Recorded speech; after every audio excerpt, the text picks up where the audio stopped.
Liberty, equality, and fraternity. The saying that would launch numerous revolutions around the world and has stayed in the minds of philosophers ever since. The next epoch of socialist history, one defined by the English, American, French, and Haitian revolutions, which set the stage for the towering icons of the 19th century who created the modern socialist theories we still have today.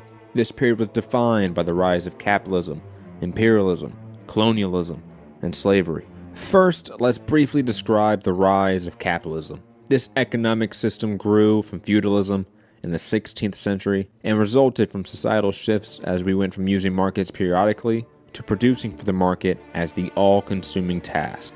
There was a move from peasant proprietor production to a tenant system. It created a market for land leases where the farmer or worker could keep all surplus after rent instead of giving it to the local landlord like in the feudal system. These tenant farmers would in turn hire landless peasants and others as wage laborers. As more English land came under this system, forcing the majority of landless peasants to accept wage labor, the state enacted enclosure acts to privatize communal land for farming and hunting, plus added the 1744 Vagrancy Act, which severely punished those, quote, who refused to work for the usual and common wages. Karl Marx would argue that this was the first time society became subordinate to markets through economic coercion and not political coercion. The first, quote, market society was born. Other countries would copy these policies and systems. Britain's population would explode during this time, and with technological innovations would lead to the Industrial Revolution to soon follow in the 19th century. The capitalists would create massive factories and forces of industry,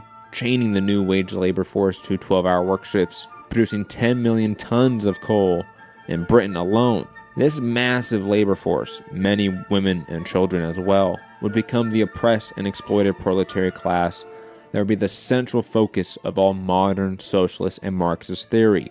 The philosophers and economists along the way of this societal shift would also evolve political theory in ways that would supremely shape our modern world. They would inspire massive revolutions that would forever change the landscape of global politics. The founder of utopian socialism, Thomas More, the infamous Lord Chancellor of England under King Henry VIII, would write a satirical essay called Utopia in 1516. It's framed in two books, the first being a description of the ills of European society, and the second being a description of a fictional island in the New World called Utopia. The former describing the warlike nature of European monarchs, frivolous spending, inhumane capital punishment, and the enclosure acts leading to poverty and theft within the peasant class. The latter describing a land of indigenous people with representative constitutional monarchy, where the monarch was elected by tribal elders, who in turn were elected themselves. The land was redistributed to people equally, elimination of private property, free healthcare, and sexual freedom to the clergy. Thomas More's personal religious and political beliefs, at least from the classical historical perspective, seem to be in contradiction to his magnum opus here, so there's still debate about the interpretation of this work. However, it can't be denied that the utopian socialism that would dominate socialist theory in the early 19th century can be traced to More's Utopia. Over the next 100 years, England will go through massive changes, sporadic civil unrest, continental-sized wars, civil war, or revolution, from a new Stuart dynasty completely failing, poverty increasing drastically due to the growing issue of the enclosure of the commons, and massive religious unrest between the Puritans and Anglicans. Britain was at a crossroads. The two major sides were the Royalists and the Parliamentarians. As Christopher Hill, the famed British Marxist historian of the 20th century, wrote, the Civil War was a class war, in which the despotism of Charles I was defended by the reactionary forces of the established church and conservative landlords, and on the other side stood the trading and industrial classes of towns and the countryside, and the yeomen and progressive gentry, and wider masses of the population whenever they were able by free discussion to understand what the struggle was really about. During the English Civil War or English Revolution, many different radical groups formed and tried to expand political and economic power to the people. The most radical of these new groups were become known as the Diggers. They were Protestant radicals who separated from another radical group called the Levelers. They didn't believe in private ownership of land, so they farmed and lived in communal villages. They would go and destroy the enclosures made by the aristocratic class. Forming multiple colonies within England, the radical Levelers and Diggers, though, would be undermined by the parliamentarian leader Oliver Cromwell. He consolidated power after the king's execution. He stamped out civil liberties in Ireland and Scotland for the profits of English capitalists. Cromwell created a quasi-military dictatorship and dissolved the new English Parliament, which would lead to the English monarchy gaining power again in the Great Restoration, as it's called. The failures of the radical proto-anarchist diggers, or the proto-socialist levelers, were a sign of how future radical revolutions could easily be defeated by center-left forces who adhered to the newly created industrial class. The failure of the Cromwell-led parliament to both Cromwell's own authoritarianism and eventually the restoration of the British monarchy showed how easily radical revolutions can be co-opted by reactionary authoritative forces, leading to a significant increase in oppression to the masses and the proletarian class. As the 17th century gave way to the height of the age of the Enlightenment in the 18th century, a new wave of revolutionaries developed. Spearheaded by the iconic Jean-Jacques Rousseau, the Genevan philosopher would write foundational works that would spur on this new wave. The Discourse on Inequality and the Social Contract, written in 1755 and 1762, respectively, would inspire the revolutions of America and France, plus be the basis for all future political philosophy. He heavily criticized the idea of private property and pushed for a centralized constitutional republic. He saw that people had sovereignty over the government, and direct democracy in an assembly was ideal, and more important than claims of natural right. He saw the general will of the people as the supreme authority. So any concepts of governance, be it taxation, war, etc., were under the control of an assembly which was controlled by the direct will of the people. This social contract between the sovereignty of the people and the government was a far larger demand than the weak constitutional monarchies that existed, or the bourgeoisie republics that would form in Europe after Rousseau. At this point, the rise of capitalism is all but complete. European nations are rapidly becoming market societies, and Adam Smith, a hero of classical economics, would be the first to greatly detail capitalism in his magnum opus, An Inquiry into the Nature and Causes of the Wealth of Nations, or more shortly, The Wealth of Nations. His descriptions of the systems of capitalism were unmatched at the time. He is commonly a hero or icon to the modern ideals of free market society and limited government. The economist Herbert Stein pushes back on the modern conservative laissez-faire interpretation of Smith's work. He argued that the Wealth of Nations justified the modern U.S. Food and Drug Administration, Consumer Product Safety Commission, mandatory employer health benefits, environmentalism, and taxation to deter wealth inequality. Adam Smith stated himself, quote, "The subjects of every state ought to contribute towards the support of the government as nearly as possible, in proportion to their respective abilities, that is, in proportion to the revenue which they respectively enjoy under the protection of the state." He also would heavily criticize the landlord class for their economic and political privileges. Renowned modern intellectual Noam Chomsky encapsulated the, quote, invisible hand of Adam Smith's philosophy perfectly. Quote, "Let's take Adam Smith, the patron saint of capitalism. What did he think? He thought the main human instinct was sympathy. In fact, take a look at the word invisible hand. Take a look at the actual way in which he used the phrase. Actually, it's not hard to find out, because he only used it twice in a relevant sense, once in each of his two major books. In his one major book, The Wealth of Nations, the phrase appears just once, and it appears in what amounts to a critique of neoliberal globalization.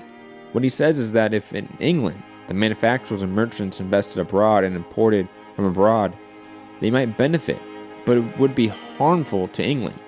But their commitment to the home country is sufficient, so they are unlikely to do this. And therefore, by an invisible hand, England will be saved from the impact of what we call neoliberal globalization. That's one use. The other use is in his other major book, The Theory of Moral Sentiments, which people don't read much, but for him it was a major book. Here he is an egalitarian. He believed in equality of outcome, not opportunity. He's an Enlightenment figure, pre-capitalist. He says, suppose in England one landowner got most of the land, and other people would have nothing to live on. He says it wouldn't matter much because the rich landowner, by virtue of his sympathy for other people, would distribute resources among them, so that by the invisible hand we would end up in a pretty egalitarian society. That's his conception of human nature. That's not the way, quote, invisible hand is used by the people who you took courses with or whose books you read.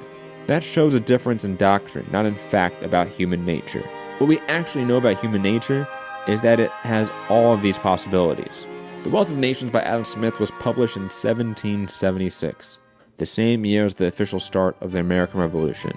It was also the same year that Thomas Paine would publish Common Sense and push the age of revolutions forward for the next few decades. Thomas Paine was born in England in 1737, and his early years were, as historian Eric Foner put it, quote, a period of unrelenting failure, end quote.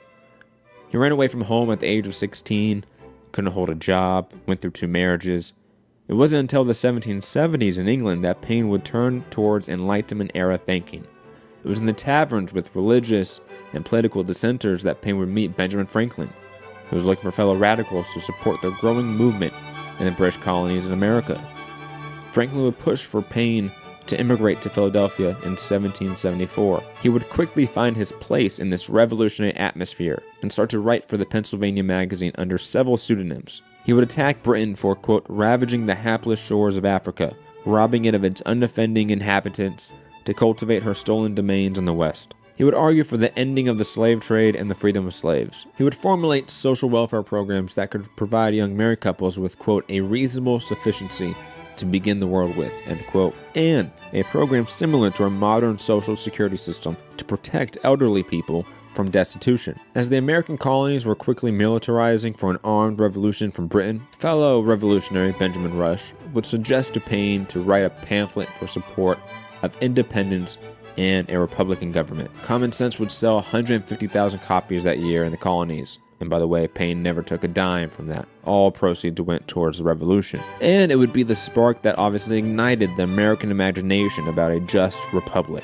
Historian Harvey J.K. detailed how John and Abigail Adams wrote to each other when Common Sense was first published, about a wave of revolutionary fervor amongst the young college students, slaves, and women, all of which deeply concerned the founding father John Adams, especially because his wife was one of those swayed by Paine's work. Late in 1776, Paine would write The American Crisis to inspire the troops as the war started. It began with the famous line, "These are the times that try men's souls." Penn would act as the secretary of the Congressional Committee of Foreign Affairs until he denounced Silas Deane and Robert Morris for trying to profit off the revolution.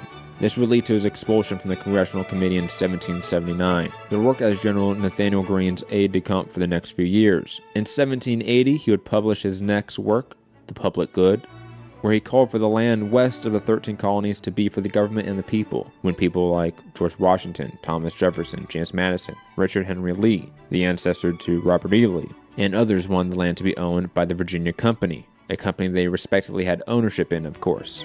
Paine would leave for Paris in 1781 to successfully seek funding for the revolution and to get away from the animosity of the growing political establishment. The revolution ended just a couple years later in 1783. Paine would go on to help overturn the State Assembly of Pennsylvania from exclusively landowning white males to, quote, a one-body assembly with universal manhood suffrage, says historian Harvey K. Paine was in conflict with the Federalists, even though he was in favor of a stronger federal government. John Adams and the Federalists feared the tyranny of the majority, or as Karl Marx would put it nearly a century later, the dictatorship of the proletariats. Paine feared the tyranny of the minority more, which is why he had a vision of popular sovereignty that was the solution to governance issues. He viewed institutional checks on the sovereignty of the people as a threat to liberty. Paine became disinterested in the formation of the bourgeois liberal government in the United States and decided to focus on public works and inventions. So Benjamin Franklin asked Paine in 1787 to gather funds in Europe for a bridge he wanted to build in Philadelphia. Paine would travel to London first to look for funding in the heart of the Industrial Revolution that was going to change the world forever. Paine would travel to Paris as well, and while traveling back and forth between London and Paris, he saw the rise of the French and Haitian revolutions.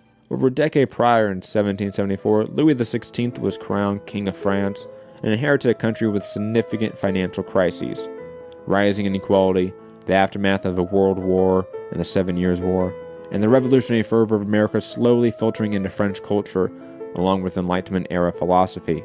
France also was an extremely unequal country, where the clergy and aristocrats, representing just 1.6% of the population, had complete political and economic control through hereditary power.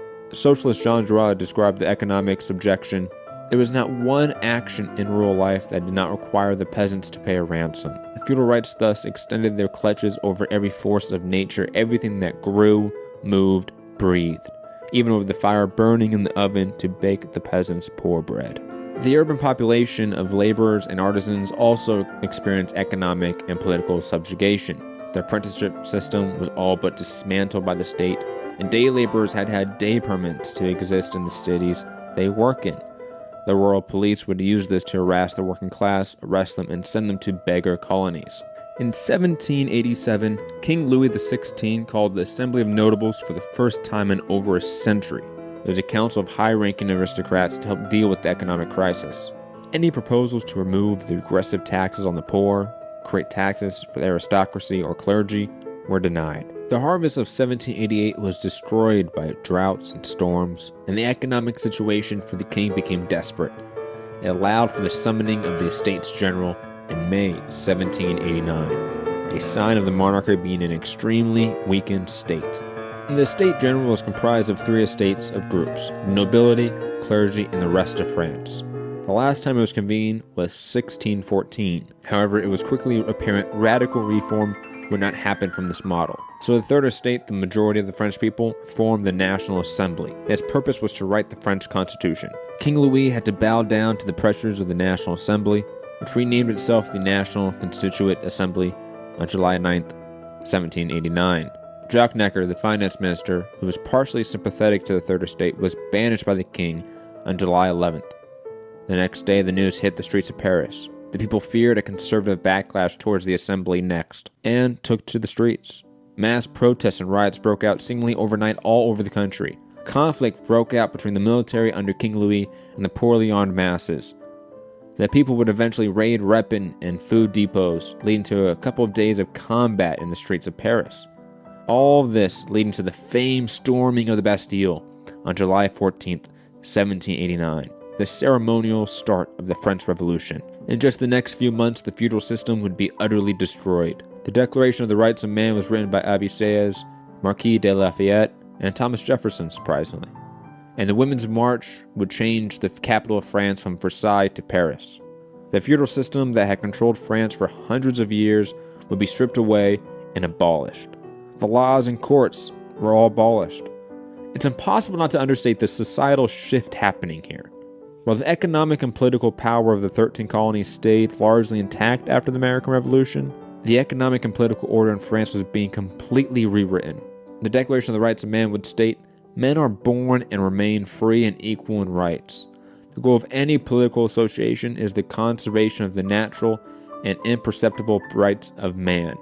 These rights are liberty, property, safety, and resistance against oppression." It had 17 articles detailing the rights of citizens and the limitations of government. The U.S. Bill of Rights, which was written the same year, would only have 10 amendments. Criticism on the ambiguity of women's rights and the abolition of slavery divided right-wing revolutionaries and more radical groups. The aforementioned Women's March and the writing of the Declaration of the Rights of Women and the Female Citizen by Olympie de Gouges would decry the failure of the revolution when it came to women's rights. As the revolution was completely changing the social and political and economic paradigm of France, several factions started to take shape. In the assembly, the right wing was led by Jacques-Antoine Marie de Cazzier, who opposed the revolution. The Monarchians, or Royalists, led by Jacques Necker, wanted a constitutional monarchy similar to Britain. The Jacobins split into 2 groups, and then the People's Movement, separate from the assembly, was the Sans-Culottes. The Sans-Culottes were a radical, lower-class, decentralized group that took direct action in the streets comparative to the bourgeois assembly. A growing cultural group more than an organized political group like the Jacobins, they wanted to establish local direct democracy which would ensure the consistent price for necessities. They were the most radical in their politics comparative to even the classical radicals, the Jacobins. The Jacobin Club was a relatively small group of Enlightenment-era nobles and middle-class bourgeois philosophers. It grew out of the Estates General in 1789 in secret meetings. The 2 figures that would dominate this new political group were the Count de Mirabeau and the infamous Maximilien Robespierre. They represented 2 sides of the Jacobins, the Girondins and the Montagnards. The French Constitution was written in 1791 by the Assembly, the majority of which wanted a constitutional monarchy and a new legislative assembly to replace the National Assembly. The king still had veto power and could appoint ministers. Over the course of the next year in 1792, France's new constitutional monarchy would utterly fail under its own bourgeois ineptitude and wars with Austria and Prussia. The king would ultimately try to use foreign powers to reverse the effects of the revolution, leading to the sans-culottes to gather a group of 20,000 Parisians, armed with mainly pikes, to march on the king's Tuileries palace. They would kill the Swiss guards and capture King Louis XVI.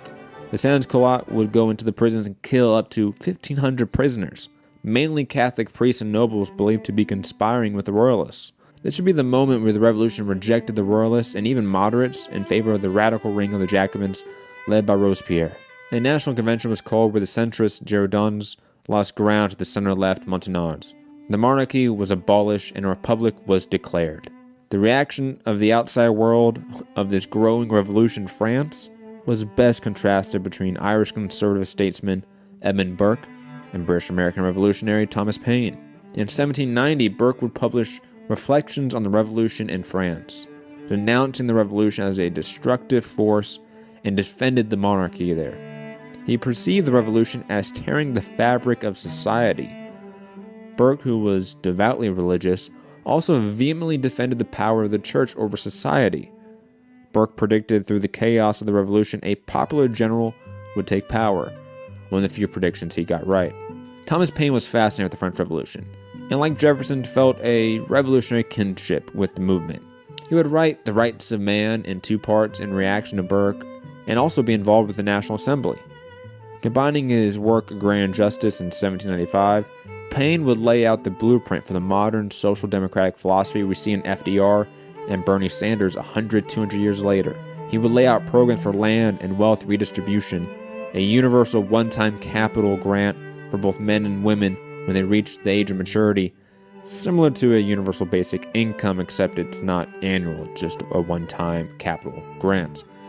He also was the creator of the U.S. Social Security program well over a century before it was actually implemented. He also had the notion that all people must pay a 10% tax on all personal and private property, in a way to deal with the hoarding of wealth while giving an argument for ownership of the means of production half a century before Karl Marx. Thomas Paine stated, "Personal property is the effect of society, and it is as impossible for an individual to acquire personal property without the aid of society as it is for him to make land originally. Separate an individual from society and give him an island or a continent to possess, and he cannot acquire personal property. He cannot be rich. So inseparable are the means connected with the end in all cases, that where the former do not exist, the latter cannot be obtained.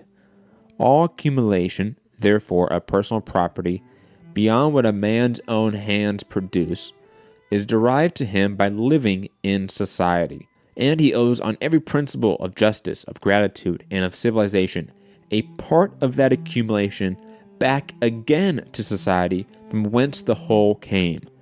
If we examine the case minutely, it will be found that the accumulation of personal property is, in many instances, the effect of paying too little for the labor that produced it, the consequence of which is that the working hand perishes in old age and the employer abounds in affluence. This was revolutionary, and again would be arguments that were echoed later on by Karl Marx and other well-known Marxists, communists, socialists, and the like. Paine would lay the philosophical bedrock of the entire modern socialist movement with this understanding of the exploitation of labor and the pre-Keynesian welfare programs. Back in France, in the aftermath of the sans-culotte imprisoning the king and queen, and the war declared between France, Prussia, and Austria, leading to the first in a constant continental wars that wouldn't stop until the fall of Napoleon in 1815. The newly appointed National Convention would give rise to the Committee of Public Safety, headed by Maximilien Robespierre. It would be Robespierre's speech in front of the National Convention that would lead to the execution of the former king and queen. Louis was a king, and our republic is established. The critical question concerning you must be decided by these words alone. Louis was dethroned by his crimes. Louis denounced the French people as rebels. He appealed to chains, to the armies of tyrants who are his brothers. The victory of the people established that Louis alone was a rebel. Louis cannot, therefore, be judged. He already is judged. He is condemned, or the Republic cannot be absolved. To propose to have a trial of King Louis, in whatever manner one may, is to retrogress to royal despotism and constitutionality. It is a counter-revolutionary idea because it places the revolution itself in litigation. In effect, if Louis may still be given a trial, he may be absolved and innocent. What am I to say? He is presumed to be so until he is judged. But if Louis is absolved, he may be presumed innocent. What becomes of the revolution? If Louis is innocent, all the defenders of liberty become slanderers. Yes, the death penalty is, in general, crime, unjustifiable by the indestructible principles of nature, except in cases protecting the safety of individuals or the society altogether. Ordinary misdemeanors have never threatened public safety because society may always protect itself by other means, making those culpable powerless to harm it. But for a king dethroned in the bosom of a revolution, which is as yet cemented only by laws, a king whose name attracts the scourge of war upon a troubled nation, neither prison nor exile can render his existence inconsequential to public happiness. This cruel exception to the ordinary laws avowed by justice can be imputed only to the nature of his crimes. With regret, I pronounce this fatal truth. Louis must die so that the nation may live. On January 17th, 1793, King Louis would be executed by guillotine for, quote, conspiracy against the public liberty and the general safety. Former Queen Marie Antoinette would be executed some months later in October for bankrupting the national treasury, conspiracy with foreign and domestic enemies, and high treason for intelligence activities with foreign empires. Within this time and the next year would be the Reign of Terror, where Robespierre were to consolidate the power of the Committee of Public Safety and systematically eliminate all counter-revolutionary forces. Even the Girondin faction of the Jacobin Club were executed. Robespierre would consolidate even more power after the assassination of his friend and fellow Jacobin, Jean-Paul Marat. Public records of the time say that over 16,000 people were executed. Now, what to make of this violent period, which is still debated in academia? The internal and external dangers to the revolution were real. There were known conspiracies to roll back the revolution by people within the Jacobin Club and other reactionary and right-wing groups within the revolution. The external danger of the European monarchies combining their respective strength to fight the Revolutionary Republic was legitimate. The French Republic was already in the middle of wars with Austria and Prussia, while the British and Spanish empires were actively engaged in proxy wars in the colonies to strip away the French Empire. The threat of restoration of the monarchy was always present throughout the already 5 years of the Revolution. Also, when talking about the violence of the oppressed, it must be framed with the violence of the oppressors. The absolute monarchy of France and the feudal system of serfdom did exponentially more damage and caused more death than Robespierre. The millions that were dying in the Napoleonic Wars that followed Robespierre obviously did more damage and killed more people than Robespierre. The revolutionary wrote in 1794, "If the spring of popular government in times of peace is virtue, the springs of popular government in revolution are at once virtue and terror. Virtue without which terror is fatal, terror without which virtue is powerless." Terror is nothing other than justice, prompt, severe, inflexible. It is therefore an emanation of virtue. It is not so much a special principle as it is a consequence of the general principle of democracy applied to our country's most urgent needs. It has been said that terror is the principle of despotic government. Does your government therefore resemble despotism? Yes, as the sword that gleams in the hand of the heroes of liberty resembles that which the henchmen of tyranny are armed. Let the despot govern by terror his brutalized subjects. He is right as a despot. Subdue by terror the enemies of liberty, and be right as founders of the republic. The government of the revolution is liberty's despotism against tyranny. Is force made only to protect crime? And is the thunderbolt not destined to strike the head of the proud? Indulgence for the royalists, cry certain men. Mercy for the villains, no. Mercy for the innocent. Mercy for the weak. Mercy for the unfortunate. Mercy for humanity.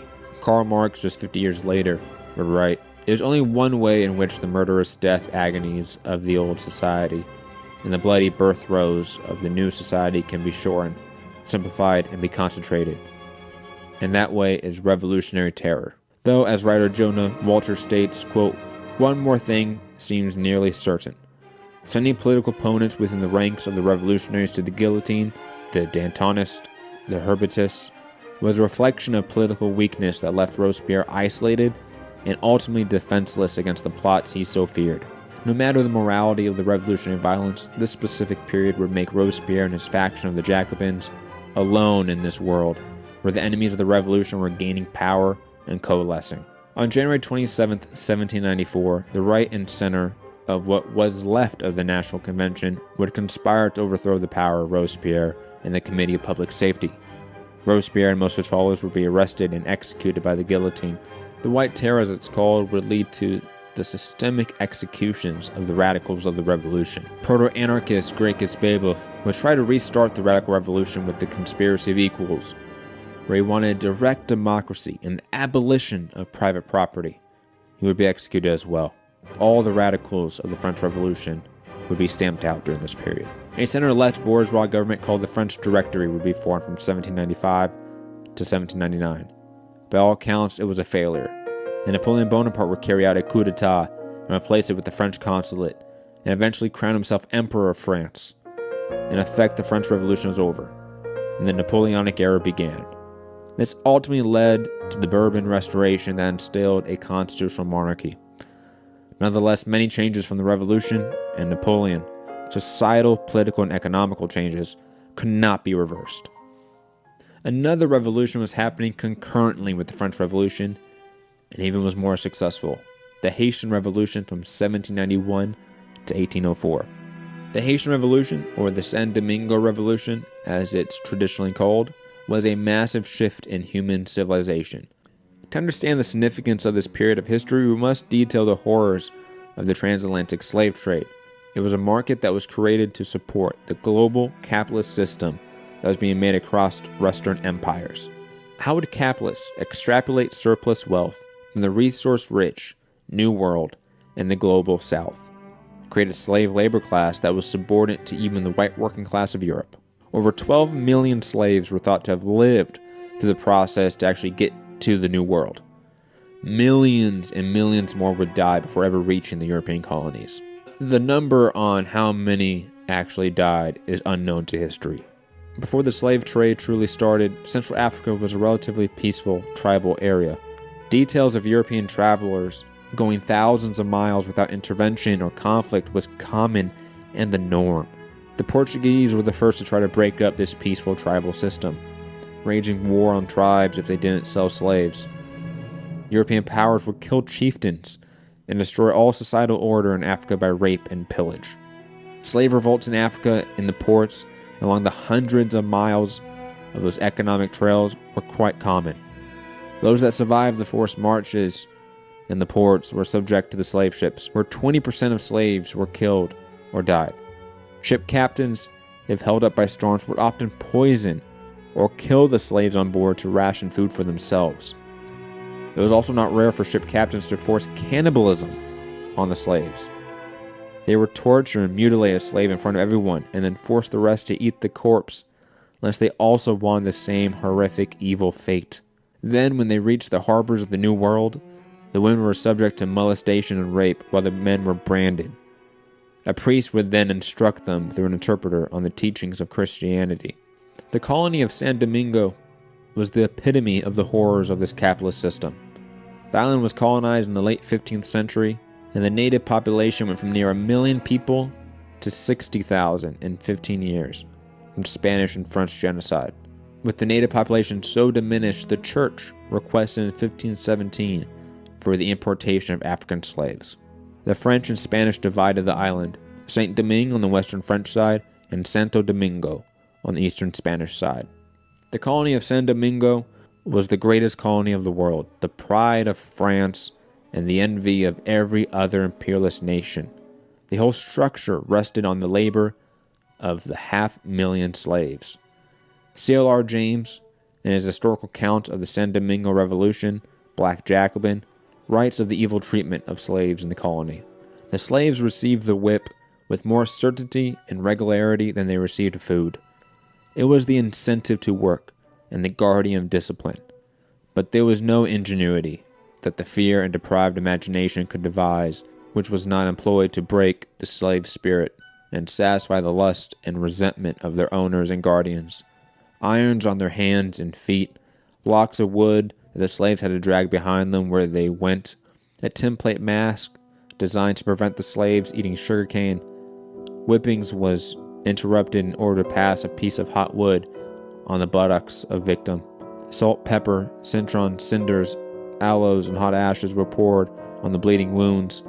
Mutilations were common, limbs, ears, and sometimes private parts. The masters poured burning wax on their arms and hands, emptied boiling cane sugar over their heads, burned them alive, roasted them on fires, filled them with gunpowder to blow them up. All these tortures and thousands more were created by colonial powers and used as common practice in San Domingo. The slave population was undergoing this violence for over 200 years before the revolution started. The slaves were killed off quickly due to this system, but the sentiment was, quote, slaves could always be bought and profits were always high. The class divide at times ran alongside the racial hierarchy and at others deviates. There were two classes of white people in San Domingo, the big whites and the small whites. The former was comprised of the maritime bourgeoisie, who were the capitalists behind the slave trade, merchants within the city, and the land-owning planters, or plantation owners. The latter, the small whites, were basically everyone else, from lawyers to criminals, but no small white was ever a servant in the colony. The racial divide was supreme over the implied class divide in the minds of the big and small whites, especially since there was a sizable biracial, relatively wealthy class called the mulattoes.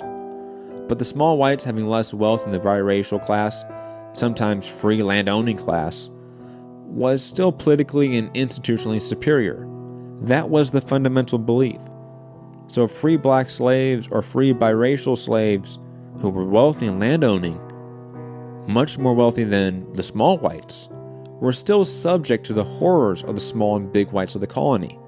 A white man could trespass on their property, rape their women, and there was no legal recourse. If a white man ate at their house, they couldn't sit with him. Sailor James said, quote, the only privilege the whites allowed them was the privilege of lending white men money. And it's important to note that the trade of colony was handed over to a private company to form a monopoly over the markets of the colony. Well before 1789, the French bourgeoisie was the most powerful economic class in France, and their immense wealth and power was due to the slave trade and the surplus value they created in the colonies. The French and Haitian Revolution were intrinsically connected since San Domingo was obviously a French colony, but it was the crown jewel of the French colonies. And like the French Revolution, the class and racial tensions were building for hundreds of years. Slave revolts were not uncommon, and there were bands of escaped slaves in the mountains called Maroons, constantly harassing the French. The preceding years leading to 1789, revolutionary fervor was taking hold, and preemptively created alliances and coalitions within the colony. 2 months after the storming of the Bastille and the classical start of the French Revolution, a ship sailed into the capital of San Domingo, Le Cap, and relayed the monumental news. Plantation owners, most in debt to the maritime bourgeoisie, led the revolt. The beginning of the revolution in San Domingo was started by the big whites against the big whites. They lynched a few that opposed them, but most of the bureaucrats were able to sail to France or America. The governor, still an age on the monarchy, courted the biracial landowning class to join the counter-revolution against the big and small whites. The latter wanted to exterminate the biracial class to seize their land since they did not own land. The Revolutionary National Assembly in France created a colonial assembly in San Domingo, and the debates began over the abolition of slavery and equal rights to the biracial class. The National Assembly in France did not want to deal with the topic of rights to the biracial class or slave classes. However, as in all great revolutions, the masses and the poor of France and Paris again rose up and forced the issue. The women of Paris would march on Versailles and drag the King of Paris to sign the Declaration of the Rights of Man in October. And as previously stated, the Declaration of the Rights of Man would state Men are born and remain free and equal in rights. The goal of any political association is the conservation of the natural and imperceptible rights of man. These rights are liberty, property, safety, and resistance against oppression. There were representatives from Saint-Domingue in the National Assembly, Julien Ramond and Vincent Ogue, both of the wealthy biracial class. The night of the signing of the Declaration of the Rights of Man, they were in Parisian bars chanting the famous line and claimed political rights. The bourgeois National Assembly would quickly decide that the colonial question regarding slavery needed to be answered. They determined that the biracial class would continue to not have political rights.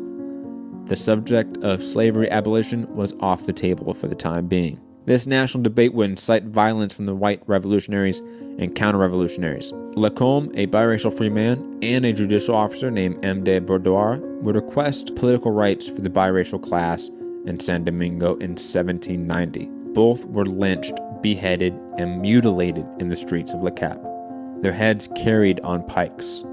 The biracial class would rise up in several districts as a result. San Domingo had in effect three competing white classes in the revolution: the royalist bureaucracy, the revolutionaries, and the colonial assembly. All three needed but despised the biracial class.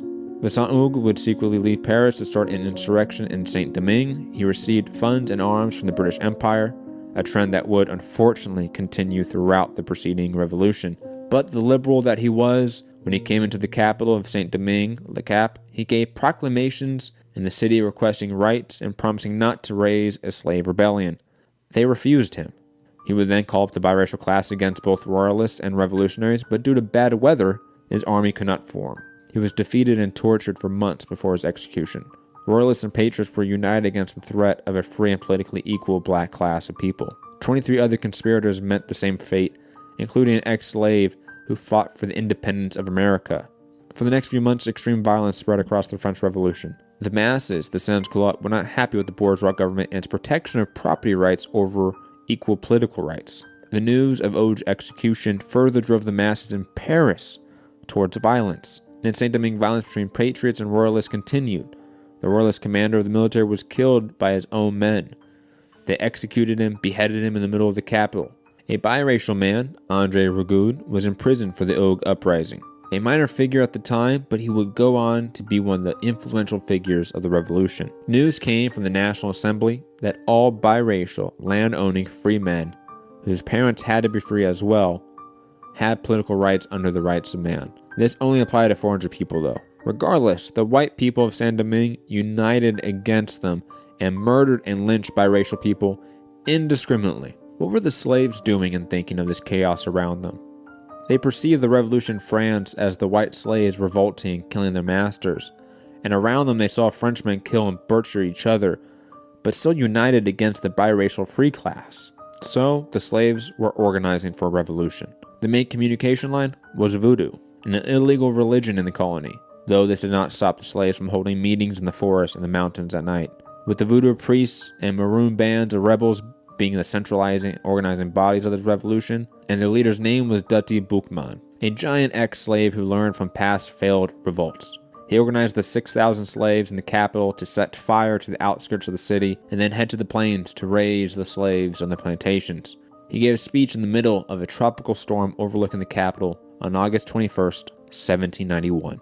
The God who created the sun, which gives us light, who rouses the waves and rules the storm, though hidden in the clouds, he watches us.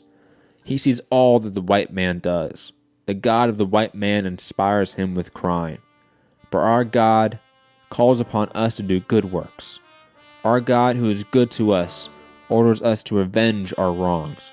He will direct our arms and aid us. Throw away the symbol of the God of the whites, who has so often caused us to weep, and listen to the voice of liberty, which speaks into the hearts of us all. Boukman was the first of the great leaders of the revolution.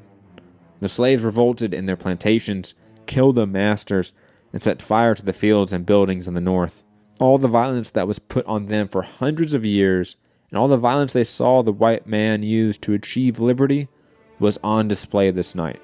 They would still spare priests and doctors even within the first day or two of this revolution, the most violent day or two of the revolution. But as they gained territory, they started to spare any white people they met. The cruelties of property and privilege are always more ferocious than the revenge of poverty and oppression, writes historian C.L.R. James. The revolution was gaining steam. Freed slaves and the wealthy biracial class began to join them in droves. The white people of Le Cap could only see fire and smoke on the horizon for weeks. The revolt was isolated partially to the northern province and plains around the capital. After a month of the revolution, a slave named Toussaint Breda, eventually Toussaint Louverture, would finally join the revolution. He was an extremely well-educated man for a slave. Toussaint had read works by Julius Caesar, an Enlightenment-era thinker and abolitionist, Guillaume Renaud, for example. He joined the slave rebellion led now, after the death of Boukman, by three men, Georges Biassou, Jean-François, and Genet Boulet. Jean-François would become the de facto leader in the north after arresting Genois, trying him for war crimes and then executing him. Already the slave rebellion was showing more of a gentleman's war than the European empires. The people of Le Cap would indiscriminately kill biracial and free black people in the streets, place their heads on the pikes along the roads, including the first leader, Boukman. In the western province of Saint-Domingue, André Rigaud would create a coalition of royalist counter-revolutionaries, the free biracial class, and a maroon band of ex-slaves called the Swiss. They would fight back the patriots of the western province around Port-au-Prince and force the counter-revolution to grant them all equal political rights. Rigaud gained control of the western province and now was a key figure for years to come with extreme power. The patriots and royalists were now united with Rigaud and pressured him to abandon the ex-slave maroon band, the Swiss, even though they helped Rigaud. He protested, but ultimately the ex-slaves were arrested, deported to a deserted beach in Mexico and left to die. It was also an event that signified the divide and conquer mentality of the white people of San Domingo. They were not sincere about the equality for any black man, especially the wealthy biracial class. The biracial class in the western province took the issue of political rights into their own hands, and that created mass hysteria in the north amongst both royalists and patriots. The National Assembly, when hearing about the news of Port-au-Prince, determined to let the colonies decide on rights or abolition, furthering avoiding the issue. In Le Cap, the biracial class demanded rights again and were persecuted. Some decided to leave for the mountains and join the northern rebels, who now numbered over 100,000. In the west, in Port-au-Prince, an attempt of ratification for the rights of the biracial class led to extreme violence.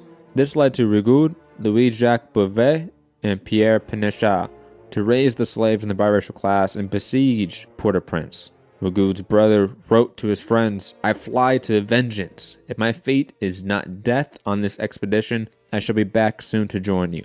Long live liberty, long live equality, and long live love." The reaction in the north again at the news of Rigaud's siege of Port-au-Prince was to persecute the biracial class even more. Pregnant women were mutilated and burned alive.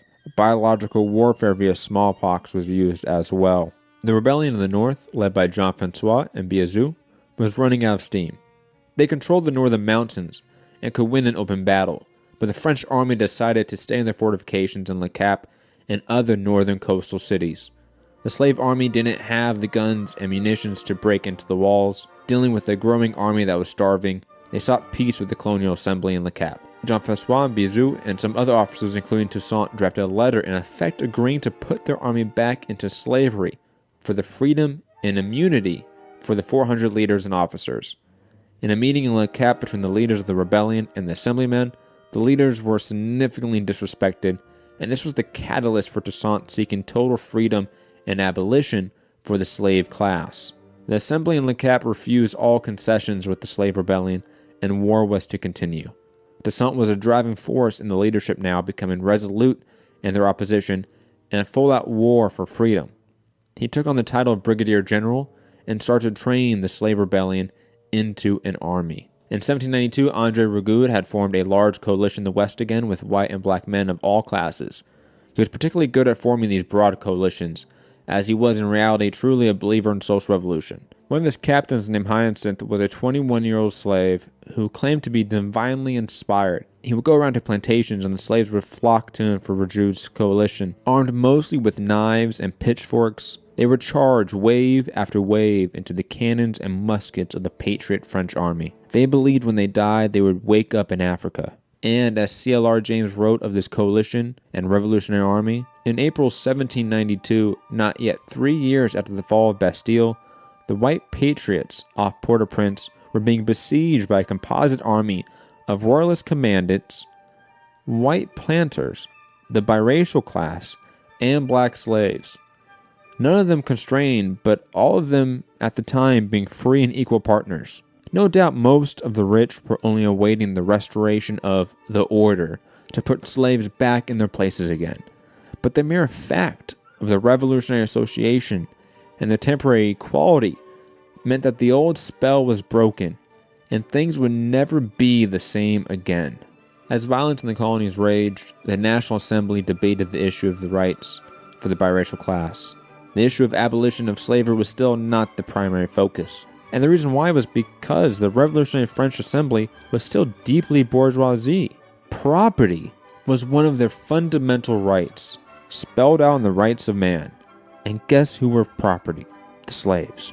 It was a natural contradiction of this revolutionary French order that was created. Even the radical Maximilien Robespierre only disagreed with the word slavery, as he preferred the term non-freed. In July 1792, Toussaint had gained a following of 500 loyal soldiers out of the thousands following other leaders. They were trained and drilled by him in the mountains, considered the best soldiers in the rebellion. But he was alone amongst the leaders of the time in regards to abolition. The biracial class, the white classes of San Domingo, and the National Assembly still viewed the slave rebellion, which controlled a third of the colony, as a riot that needed to be put down. But as the National Assembly was plunging into war with all of Europe, it seemed the masses revolted yet again and set the revolution in France towards a more radical focus. The storming of the Tuileries Palace, the capture of the royal family, and the dissolving of the National Assembly for the National Convention had a massive impact on Saint-Domingue. As normal in truly radical groups, the longer the struggle, the more revolutionary they become. CLR James wrote, "The Paris masses were striking at royalty, tyranny, reaction, and oppression of all types, and with these included slavery. They were for abolition, and their black brothers in San Domingo, for the first time, had passionate allies in France. The National Convention would be elected and would deliberate under the influence of these masses. The slaves in San Domingo, by their insurrection, had shown revolutionary France that they could fight and die for freedom." The people of San Domingo had no news of this August event in Paris when new commissioners came ashore from France to give all the free class, ex-slave or biracial, political rights. The commissioners were led by Leger Félicité Sonthonax, who was a Jacobin but seen as a representative of the defunct, now constitutional monarchy and the National Assembly. The royalists and patriots of San Domingo united under Sonthonax because of the compromise of biracial rights with the continuation of slavery. The president of the Colonial Assembly in Saint-Domingue stated to Sonthonax, "We have not brought 500,000 slaves from the coast of Africa to make them into French citizens." Sonthonax would reply, quote, "I recognize there can be only two classes of man in San Domingo, the free, without distinction of color, and the slaves." There were plans from the United Patriot Royalist Coalition to finally put down the slave rebellion in the mountains, but those plans were never acted on. The news of the Tuileries Palace and the new National Convention came in October and split the coalition in San Domingo, with Sonthonax leading the Patriots now in the north successfully. The Patriot Army commander, Etienne Levoix, who was defeating the armies of Toussaint and Jean-Francois, but was recalled due to the unrest. In the beginning months of 1793, the king was beheaded in Paris, and the forces of Britain and Spain declared outright war with France. Both had been covertly engaged in funding counter-revolutions and royalist forces from 1789, but now it was official. The armies of the empires of Spain and Britain were now heading towards San Domingo, inadvertently giving life to the abolition of slavery in the colony and the revolution led by Toussaint. The slave rebellion now allied itself with the neighboring Spanish Santo Domingo. Jean-Francois and Biazu were named lieutenant general of the armies of the King of Spain. Toussaint made his own terms with the Spanish to be more autonomous. He was named a colonel and now had 600 loyal and well-trained soldiers under him. He fought for the royalty of Spain and France officially, but this was mere politics to him. He suggested to the Spanish leadership in Santo Domingo that they free all the slaves and give them political rights so they could easily win the war in the colony. The Spanish refused. So in response, Toussaint sent a letter to the patriot commander Louvois, offering to join the French against the Spanish and British if they freed the slaves. They also refused. This was all within 4 months of Toussaint joining the Spanish, showing that this was all a ploy to get equality for his people. Even though he was ally of Spanish royalty, who refused to free the slaves, he was still proclaiming liberty for all where he went. On August 29th, 1793, he issued the call, "Brothers and friends, I am Toussaint Louverture. My name is perhaps known to you. I have undertaken vengeance. I want liberty and equality to reign in San Domingo. I work to bring them into existence. Unite yourselves to us, brothers, and fight with us for the same cause." In the capital, Sonthonax was ruling harshly against the royalists. He was deporting anyone suspected of counter-revolution and was giving the government over to the biracial class. However, when a new governor named Gabbard was appointed, he rallied the royalists in the city and kicked out Sonthonax. In response, Sonthonax armed the slaves and prisoners, sending 10,000 now armed and now ex-slaves rushing from the mountains into the capital, killing many people, and the rest rushed to the ships to sail to the United States. Sailor James wrote, "It was the end of white domination in San Domingo." The current legend that the abolition of slavery resulted in the destruction of the whites is a shameless lie. In 1792, the whites were all tumbling over each other to give rights to the biracial class. But it was too late. If it was a year before, all could have been averted. Why didn't they give rights to the biracial class? Race prejudice? Nonsense. Why did Charles I and his followers not behave reasonably to Cromwell? Why did Louis and Marie Antoinette not behave reasonably to moderate revolutionaries? Why indeed? The monarchy of France had to be torn up by the roots. Those in power never give way. Had the monarchists been white, the bourgeois brown, and the masses of France black, the French Revolution would have gone down in history as a race war. But they were white in France. The struggle of classes ends either in the reconstruction of society or in the common ruin of contending classes. Sonthonax was now dealing with his own ex-slave army from within, demanding liberty in the streets of Le Cap, while Jean-Francois was pressing towards the capital calling for the freedom of slaves. From this pressure, on August 29, 1793, Sonthonax abolished slavery in Saint Domingo. In the southern province, slave armies were having much success against the white and biracial coalition there. But in the western province, under Rigaud, the coalition reigned supreme. There they offered some of the bravest slaves freedom if they could get the rest back into slavery. Over 100,000 were led back to the plantations because of this. Property, white or biracial, had to come together under the flag of counter-revolution. This is an inevitable fate of class hierarchy. Sonthonax and Louvois tried desperately to get Toussaint and Jean-Francois on their side, but they refused at this point. And through 1794, Toussaint was gaining power, now having a direct force of 4,000 men of all classes and race. He had successfully taken towns and entire detachments of the enemy without firing a shot. His personal officer corps consisted of Jean-Jacques de Saligny, an ex-slave that received extremely harsh treatment but was a natural soldier, Henry Christophe, a former slave who fought in the American Revolution, and Hyacinthe Moise, Toussaint's adoptive nephew. As the Spanish and British were invading Saint-Domingue with the help of Jean-Francois and Biazoux, the restoration of slavery seemed to be something of an inevitability. The two former slaves, now Spanish generals, were calling for Toussaint's head as he was still declaring the freedom of slaves wherever he went. But with the official abolition of slavery still not confirmed by the National Convention, Toussaint was seemingly stuck between his own side and an ineffective French resistance. Like always, the masses in France, the real communists of the age, went after the dominant conservative Girondins and put in Robespierre and the radical Jacobin wing. The masses instituted a revolutionary tribunals that stripped away the last parts of feudalism. 3 delegates from San Domingo arrived in the middle of this political upheaval and spoke to the National Convention.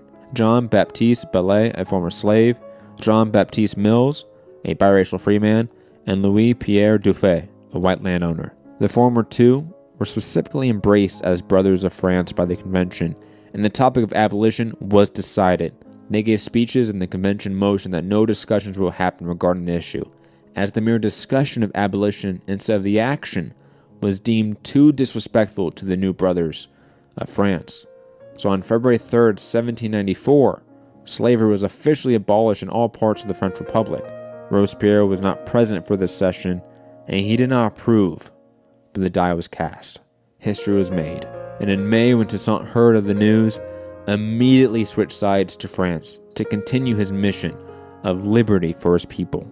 At this point, Toussaint was in control of roughly 5,000, 6,000 highly trained soldiers, and in a single move, allied with Sonthonax and Louvois and Le Cap, who promoted him to brigadier general, and then he routed the armies of Spain, including Jean-Francois and Biazoux. He reconquered for France all the territory he won for Spain from the northern province down into the west. André Rigaud was now fighting the British invasion from Jamaica in the southern province. Midway through 1794, the complete power structure of Saint Domingo changed and lay in the hands of Toussaint Louverture and André Rigaud.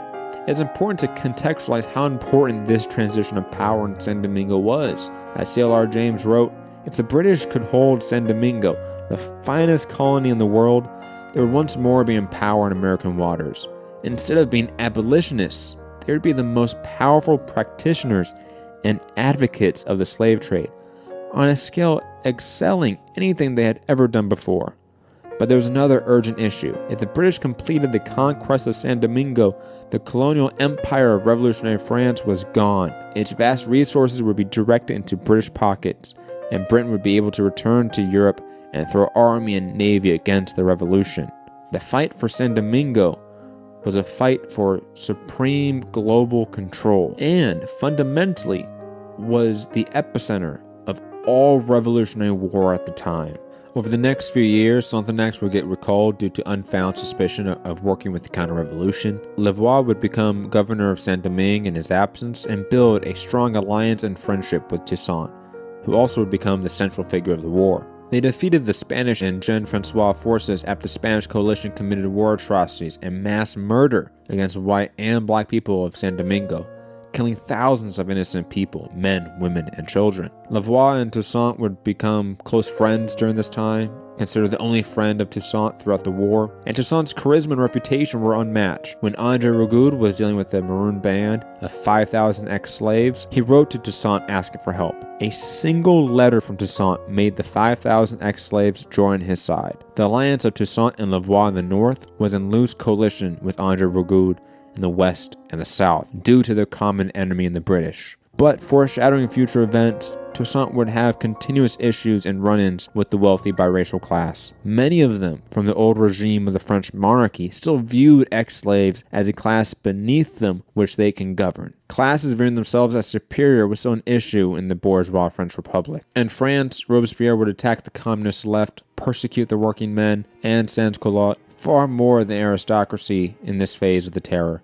and like many moderate revolutionaries, destroy his own radical base which he relied on for early wins. The masses did not rise up to defend Robespierre from the reactionary forces, and thus doomed themselves to an even worse fate. The bourgeois aristocracy gained control of the new directory, where at least Sonthonax was able to continue to push pro-black policies and discussions. In Saint Domingo, Toussaint was consolidating power, but continuously made concessions to the white planter class. He was seeking harmony and prosperity in Saint Domingo, and he saw himself as a faithful servant of France, always. Even when he was fighting with the Spanish, he viewed himself as fighting for the Catholic Christian French monarchy. In this way, Toussaint too would be a moderate like Robespierre. Independence in Toussaint's mind was always through political equality and liberty within the French government. Toussaint, though, was an autocrat by nature. He wanted to do things his way. He pressured his best friend Louvois to go back to France as a representative of the colony in 1796. Sonthonax would return to replace him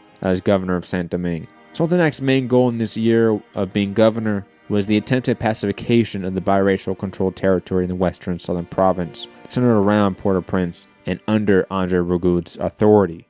Toussaint was named commander-in-chief of the colonial French forces in Saint Domingo. Sonthonax, though, would go against Toussaint's advice, not use the mutual respect André Rigaud and Toussaint had to his advantage, but sent commissioners that were explicit rivals of André Rigaud. One of those commissioners would rape André Rigaud's fiancée. Rigaud would attack him before his servants pulled him away, and they threatened to arrest his co-leader, Pierre Pénichon. This led to André Rigaud and his forces attacking the forces beyond the commissioners in Les Cayas. This split between the biracial class and the French government led to Toussaint to conspire against Sonthonax and take further control of the colony. He wrote to the commission that Sonthonax was planning a massacre of all the white people of San Domingo and to make San Domingo independent. The commission was apprehensive about this information, but a meeting between Sonthonax and Toussaint led to Sonthonax voluntarily recalling himself to France. Sonthonax was extremely popular with both white and black people of San Domingo at this point, but Toussaint's words held too much power. The Directory, now purged of all radicals, turned towards the restoration of slavery, and Toussaint now had a direct alliance with André Rigaud to buffer this growing threat from France. The Directory believed Toussaint had designs for independence after the forced deportation of Sonthonax. In November, Toussaint would write to the Directory, "I swear it by all that liberty holds most sacred, my attachment to France, my knowledge of my people, make it my duty not to leave you ignorant either of the crimes which they meditate or the oath that we renew, to bury ourselves in the ruins of a country revived by liberty rather than suffer the return of slavery. It is for you, citizens directors, to turn from over our heads the storm which the eternal enemies of our liberty are preparing in the shades of silence. It is for you to enlighten the legislature. It is for you to prevent the enemies of the present system from spreading themselves on our unfortunate shores to sully it with new crimes. Do not allow our brothers, our friends, to be sacrificed to men who wish to reign over the ruins of the human species. But no, your wisdom will enable you to avoid the dangerous snares which our common enemies hold out for you. I send you with this letter a declaration which will acquaint you with the unity that exists between the proprietors of San Domingo who are in France, those in the United States, and those who serve under the English banner. You will see there a resolution, unequivocal, and quite carefully constructed for the restoration of slavery. You will see their determination to succeed has led them to envelop themselves in the mantle of liberty in order to strike it more deadly blows. Do you think that men who have been able to enjoy the blessings of liberty will calmly see it snatched away? They supported their chains only so long as they did not know any condition of life more happy than that of slavery. But today, when they have left it, if they had 1,000 lives, they would sacrifice them all and then be forced into slavery again. But no, the same hand which has broken our chains will not enslave us anew. France will not revoke her principles. She will not withdraw from us the greatest of her benefits. She will protect us against all our enemies. She will not permit her sublime morality to be perverted. Those principles which do her most honor to be destroyed, her most beautiful achievement to be degraded. But if, to reestablish slavery in San Domingo, this was done, then I declare to you, it would be to attempt the impossible. We have known how to face dangers to obtain our liberty. We shall know how to brave death to maintain it. This, citizens directors, is the morale of the people of San Domingo. Those are the principles that they transmit to you by me. My own you know. It is sufficient to renew my hand in yours, the oath that I have made, to cease to live before gratitude dies in my heart, before I cease to be faithful to France and to my duty, before the God of liberty is profaned and sullied by the liberticides, before they can snatch from my hand that sword, those arms which France confided to me for the defense of its rights and those of humanity, for the triumph of liberty and equality. This was a man past 50 years old, 6 years removed from slavery, with little formal education, in charge of wars with empires and governance of the greatest colony on the planet. And he was as remarkable as any of the great men of that age, an age filled with especially great men. By the end of 1796, the British had 80,000 casualties in the West Indies. Over the next couple of years, Toussaint and André Rigaud, an alliance, would work to expel the British from San Domingo. Through an impressive campaign in the west and south, having to retake Port-au-Prince, and many cities from the British, British General Thomas Maitland realized that his position was hopeless and sought peace with Toussaint and a total evacuation of British forces from San Domingo. However, in one last meeting between the two, Maitland offered to help Toussaint to be king of San Domingo and create an independent state with the, quote, protection of the British military and the exclusive trade rights with the resource-rich island. Toussaint would refuse.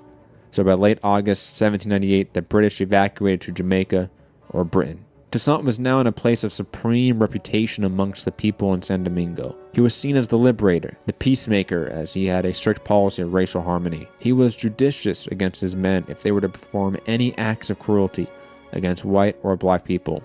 However, the current governor of Saint-Domingue, Gabriel Hidalgo, disapproved of Toussaint's policy of reconciliation with the white planter class, a class that sided with the British because of the promise of the restoration of slavery. Toussaint, through a period of public disagreement with Hidalgo, would write his resignation letter and even send it to the Directory stating, "An honorable and peaceable retreat into the bosom of my family is my sole ambition.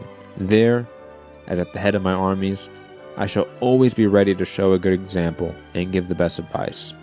But I have learnt too much of the heart of man, not to be certain that it is only in the bosom of my family that I shall find happiness."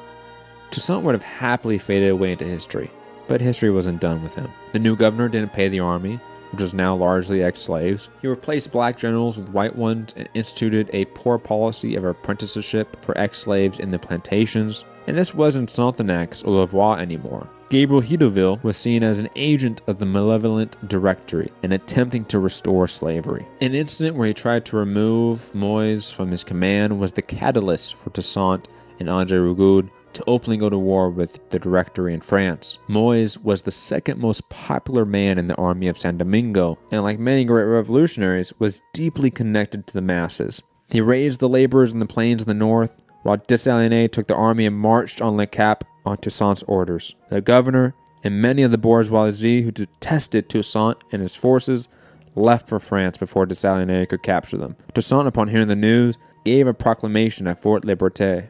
"Who reverts to the sword will perish by the sword." Hidalgo said that I am against liberty, that I want to surrender to the English, that I wish to make myself independent. Who ought to love liberty more? Toussaint Louverture, slave of Breda, or General Hidalgo, former Marquis de Saint Louis? If I wish to surrender to the English, would I have chased them away? Remember that there is only one Toussaint Louverture in San Domingo, and that at his name everybody must tremble. Hidalgo has spread it that he is going to France to seek forces to come back. I do not want to fight with France. I have saved this country for her up to this present. But if she comes to attack me, I shall defend myself.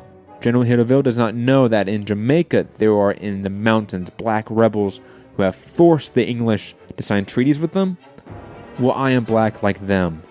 I know how to make war, and besides, I have advantages that they didn't have, for I can count on assistance and protection. Finally, I have done what I ought to do. I have nothing to reproach myself with. I laugh at whatever Hidalgo says, and he can come when he wants. General Hidalgo would get to Paris and detail to the Directory the need to split Toussaint and André Rigaud to keep the, quote, export of sugar and coffee out of English and American hands. Before he even left Saint-Domingue, he had already written to André Rigaud, giving him an authority on par with Toussaint.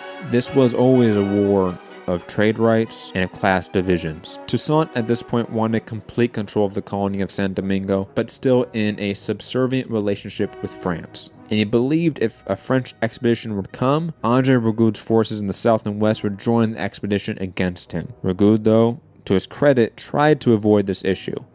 He wrote his resignation letter to Toussaint, and the replacement of Hidalgo named Philippe Rome was in Santo Domingo at the time. Rome refused the resignation of André Rigaud and forced the confrontation, hoping André Rigaud would win. Toussaint first had to deal with the economy of San Domingo, which was nearly collapsed due to 10 years of war. Toussaint would make a trade deal with the British and Spanish. The former was still at war with France. The loophole was British ships had to raise the Spanish or American flag when they sailed into the harbor.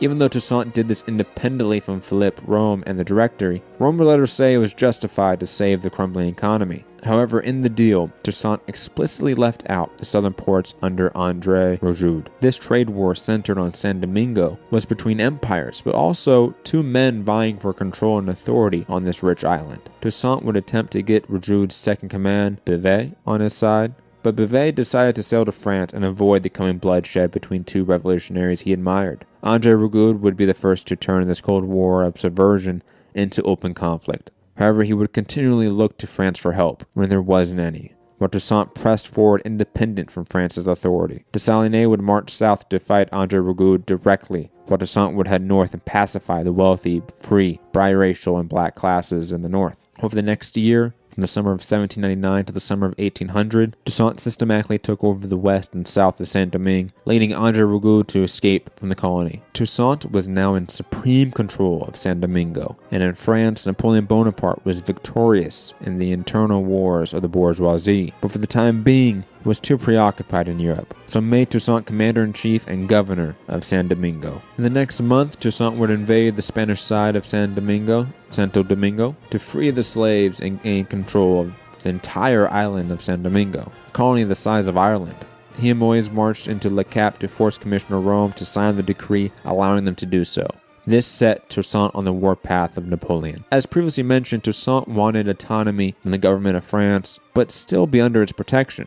He deeply saw himself as a servant of France, but he was a servant of his people first, and did not trust the representatives sent by France. However, the fatal flaw of Toussaint was his non-communication of this plan, or any plan.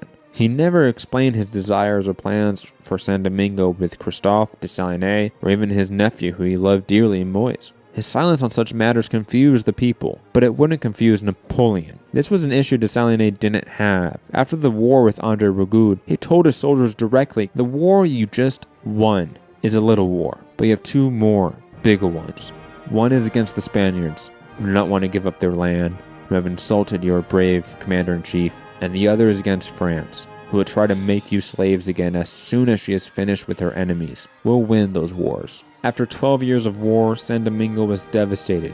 A little over a third of the population either died or left. The infrastructure of agriculture was destroyed far and wide. Toussaint, as the leader of San Domingo, saw agriculture as the path to prosperity for the people and saw massive building projects to rejuvenate the fields and roads. He gave more economic power and regulations for the laborer class. 1/4 of the revenue was given to the laborers, half of the revenue for the treasury, and 1/4 of the revenue given to the owner. He set the limits of the working day to a 12-hour day instead of the original 16 or 18-hour days the slaves were under. In just a year and a half, after more than a decade of war and destruction, he restored cultivation to 2/3 of the height of the old regime of the monarchy while protecting, quote, personal industry, social morality, public education, religious toleration, free trade, civic pride, and racial inequality. Toussaint was without a doubt a military dictator of this time, but his regime was rooted in the interests of the laboring poor, unlike that of the dictatorship of Napoleon in France. Le Cap was built into the best city of the West Indies, a cultural hub of America, Spain, England, and France, with the leadership and creativity of the free black population. He was sending the black and biracial children to France to receive proper education, to return and govern as truly educated leaders. Toussaint was still aware of the radicals like Sonthonax and Lavoie.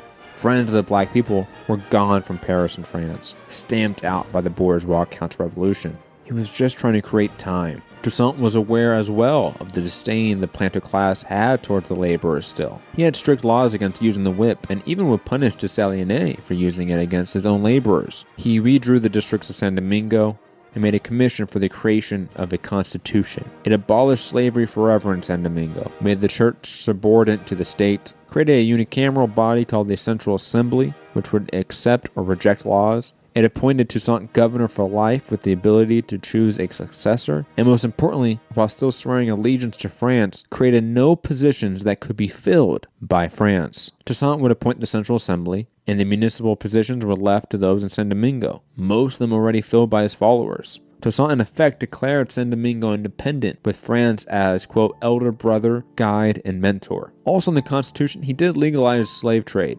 for an ingenious reason. All slaves that came to San Domingo would immediately be freed and given resources to live, land, wealth. He also made plans to take this ex-slave army to Africa itself to put an end to the slave trade and make them free in French. He sent it to France but immediately published it in July 1801 without the vast majority of his followers even knowing he had created the Constitution. And the reaction of his loyal, close circle was acrimonious at best. Even his nephew Moise called Toussaint a old fool. He thinks he is king of San Domingo.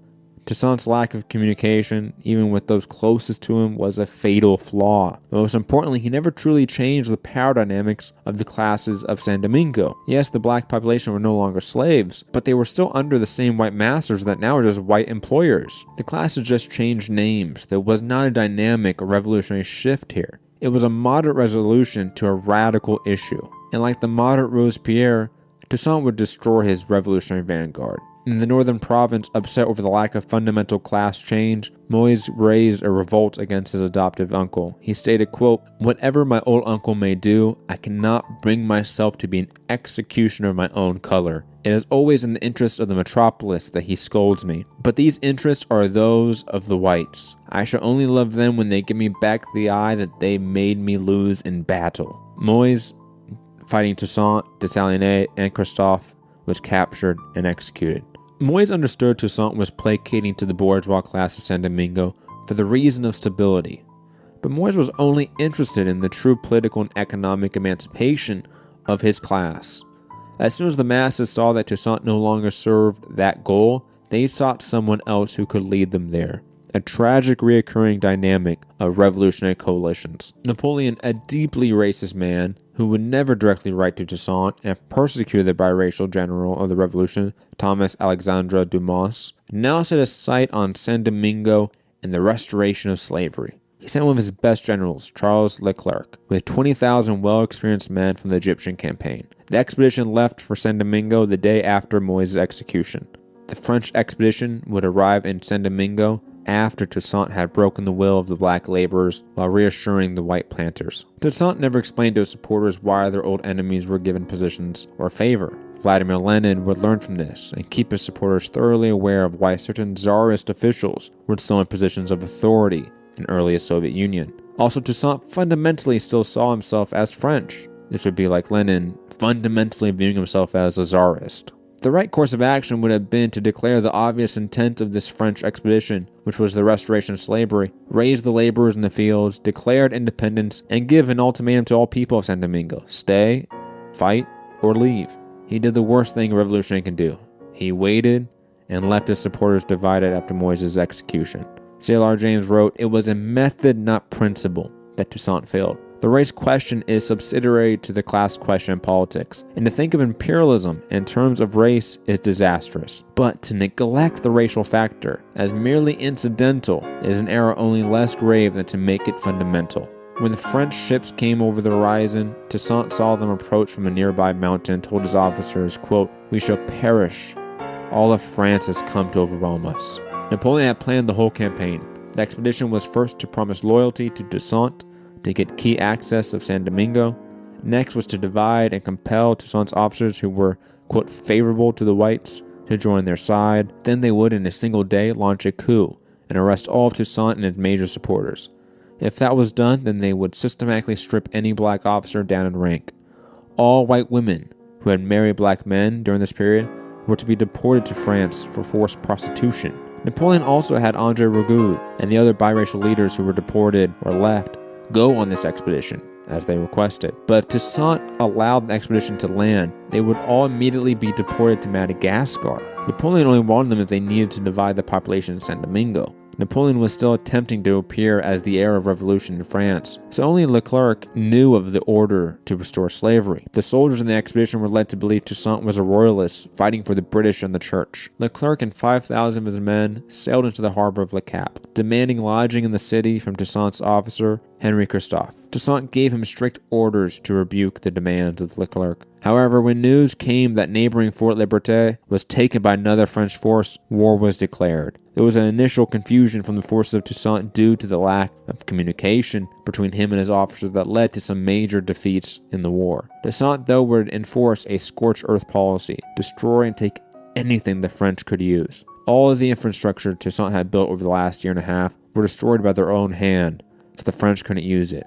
He wrote to Dessalines in the south, "Do not forget, while waiting for the rainy season, which will rid us of our foes, that we have no other resource than destruction and fire. Bear in mind that the soil bathed with our sweat must not furnish our enemies with the smallest sustenance. Tear up the roads with shot. Throw corpses and horses into all the fountains. Burn and annihilate everything in order that those who have come to reduce us to slavery may have before their eyes the image of that hell which they deserve." As CLR James wrote, quote, "It was too late. Events were to show that if he had but mobilized the masses before, purged his army, the French attack would have been crippled at the start. His desire to avoid destruction was the very thing that caused it. It is the recurring error of moderates when face to face with the revolutionary struggle." The letter to Dessalines would never reach him, but he didn't need the order. He was already on a path to separate himself from Toussaint's leadership. Dessalines blamed Toussaint for the defeats and losses of key cities and forts. He declared the island independent from France and started the massacre of former white slave owners who were joyful at the prospect of the restoration of slavery. Leclerc was determined to subdue Toussaint. The French commander Napoleon believed that if Toussaint and Dessalines could be subdued, the whole rebellion would be over. He had brought Toussaint's 2 sons from Paris to encourage him to surrender. Toussaint, being moved by their affection for France, an affection he still shared, let them decide what side they would align with. His son Isaac declared for France, but Toussaint's wife and Isaac's mother, Madame Louverture, forbade him from going back to Leclerc. Dessalines had some key victories in the south, and Toussaint couldn't be pacified. Leclerc, after several key defeats, would write to Napoleon, in perhaps the letter that best epitomized European imperialism and the bigotry behind it. 3 months before our arrival, Moyes had sought to supplant Toussaint, and to do this, he had begun the massacre of 600 to 700 whites. Toussaint had him shot and had rid us of him. Toussaint has sent to make me proposals for the suspension of hostilities. I believe not a word of it. He is the most false and deceitful man in the world. I have already more than 1,200 men in the hospital. Calculate on the considerable waste of life in this country. I have no resources for commerce. The traders at Le Cap are only the agents of the Americans, and the Americans are all Jews, the most Jewish. The insanity and evilness and anti-Semitism of imperialism are laid bare in that letter from Leclerc to Napoleon. Toussaint was fighting an uphill battle for control of Saint Domingo. Half of his 18,000 soldiers were fighting with the French. He had to stick to guerrilla warfare in the mountains like the first years of the revolution. Over the year, though, the grueling warfare in the mountains and yellow fever devastated the French army. However, in one of those moments in history that will always be subjected to debate, April 25th, 1802, Henri Christophe would defect to the French, having grown wary of the harsh war and secretive nature of Toussaint. Toussaint was mentally defeated at this point, losing one of his best generals and a sizable portion of his army. When Leclerc offered peace, his own plantation still, the freedom of the black people, and peaceful integration of his army with the French, Toussaint surrendered as well. He had a meeting with his remaining generals, including Dessalines, and convinced them to surrender as well. They would march into Le Cap to a hero's welcome from the masses. Leclerc and his officers took note especially of how they reacted so enthusiastically to Dessalines and his proud army. This is when Dessalines would plan to take control of Saint Domingo. The man who formerly worshipped Toussaint now told Leclerc that Toussaint needed to be removed for the stability and safety of the colony. The French general knew the revolution had passed Toussaint by, but he believed he had Dessalines pacified and in control. So he agreed and arrested Toussaint and his family in May 1802. Toussaint and his family were deported to France, and Toussaint Louverture was imprisoned in Fort de Joux in the mountains. He would never face a trial, as Napoleon Bonaparte was still quite fearful of the impact a public trial could have not only in Saint Domingo, but in France.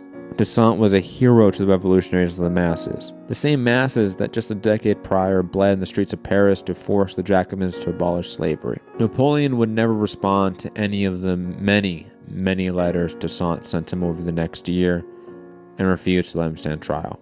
Toussaint would die to basic neglect. They stopped giving him rations for food, clothing, firewood, and as an old man with sickness before he was deported, he died April 7th, 1803. His last words before leaving San Domingo were, quote, "In overthrowing me, you have cut down in San Domingo only the trunk of the tree of liberty. It will spring up again by the roots, for they are numerous and deep."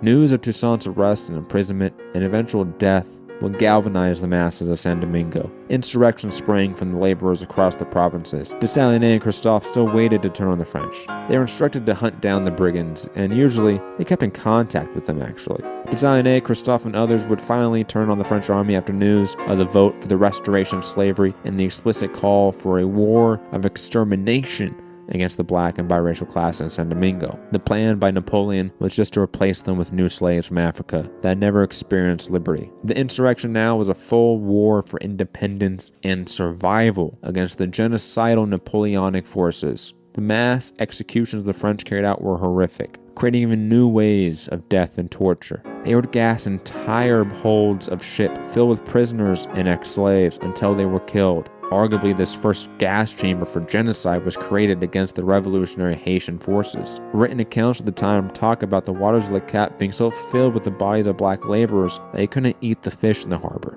The colonists were demanding that if they didn't have slavery, France couldn't have a colony. The generals, Dessalines, Henri Christophe, Alexandre Pétion, Charles Belair, Augustin Clervaux, and Jacques Maurepas were all seemingly waiting, playing the political game to see who would come out on top. Dessalines and Pétion formed an alliance of black and biracial forces. Charles Belair, though, was the first to side with the revolution, but was quickly captured and executed along with his wife, as the women were very much involved in the war at this point. It's another revolutionary that was captured, tried, and executed by other revolutionaries. It was a blow to the masses, but not to the degree of Moise. The biracial commander, Pétion, was the first to break away from the French, successfully. The rest, including Dessalines, would follow. In response, Leclerc had thousands of black people drowned in the harbor of Le Cap. Leclerc, though, would die soon after from disease, knowing full well he failed. The new leader of the French forces in Saint Domingo, Dontien de Rochambeau, was especially hateful of the black masses and increased the mass executions. JLR James wrote, "Dessalines was a one-sided genius, but he was a man for the crisis, not Toussaint. He gave blow for blow. But neither Dessalines' army nor his ferocity won the victory. It was the people. They burned San Domingo flat, so that at the end of the war, it was a charred desert. Why would he burn everything?" asked a French officer to a prisoner. "We have a right to burn what we cultivate, because a man has a right to dispose of his own labor," was the reply of the unknown anarchist. End quote. The British declared war on France again, which helped the revolutionaries in San Domingo. Dessalines formed a conference that wrote the Haitian Declaration of Independence and created the new Haitian flag. Slowly, they drove out the French through vicious fighting and battles, until November 1803, the French army would leave Le Cap. This ragtag army of ex-slaves had defeated the Napoleonic army. What happened next in classical history textbooks is that Dessalines formed a dictatorship, killed all the white people in Haiti, and enslaved the people again. In reality, Dessalines was a pawn of neocolonialism. His coronation ceremony as Emperor of Haiti in 1804 was paid for by English and American capitalists. Dessalines may have been hateful enough of white people to want to kill all French people on the island. We have plenty of examples of his violence. But generals like Christophe, Pétion, and Clervaux did not show that same violent tendency. We do know in December at the Haitian congressional meeting, which was drafting the Constitution, 3 British agents were present. The British agents, especially Hugh Cathcart, promised British protection for the exclusive trade rights with Haiti, but, quote, only when the last of the whites had fallen under the axe, end quote, meaning only the French or white people. The massacre ordered by Dessalines that saw all French white people, not British or American, killed in Haiti was ordered directly by the British to monopolize the resources of this new country. It was the beginnings of the neocolonialism that we see to this day. The future of Haiti was directly undermined by the civilized countries and states. Those who preached Enlightenment sowed acts of genocide purely for monetary gain. The prosperity of the people of San Domingo was taken from them. It is impossible to talk about the massacre of the French without contextualizing it with the, quote, war of extermination the French had on the black people of San Domingo, and the forced isolation by the very countries who pushed them towards equal violence. It was sometime later in the League of Nations when Haiti was denounced and condemned by England for these violent acts, even though those violent acts were ordered directly by English capitalists. Dessalines would be emperor for 2 years until his assassination in 1806. He would outlaw the whip and forms of labor torture, but a system of serfdom for the laborers was compared to slavery. He would free thousands of slaves from ships sailing to the West Indies and largely copy Toussaint's economic distribution system. An extremely harsh authoritarian, but the economy of Haiti did improve in those 2 years. Alexandre de Pétion and Henri Christophe conspired against Dessalines and assassinated him, leading to a civil war between the two and a temporary split of Haiti into 2 countries. The long 18th century was over. The age of Enlightenment had ended, and the rise of capitalism, colonialism, and imperialism was complete. From the English Revolution through the Haitian Revolution, we can see the initial reaction to the growth of global oppressive systems such as capitalism, colonialism, imperialism, and slavery. Unfortunately, these revolutions were largely led by moderates like Robespierre and even Toussaint, who did not share the radicalism of the masses, the proletariats. However, the last 2 socialist epochs, those of the ancients and that of the Enlightenment, gave the foundation needed for people like Karl Marx, Friedrich Engels, and Mikhail Bakunin, who would define not just the next socialist epoch, but the entire modern left movement.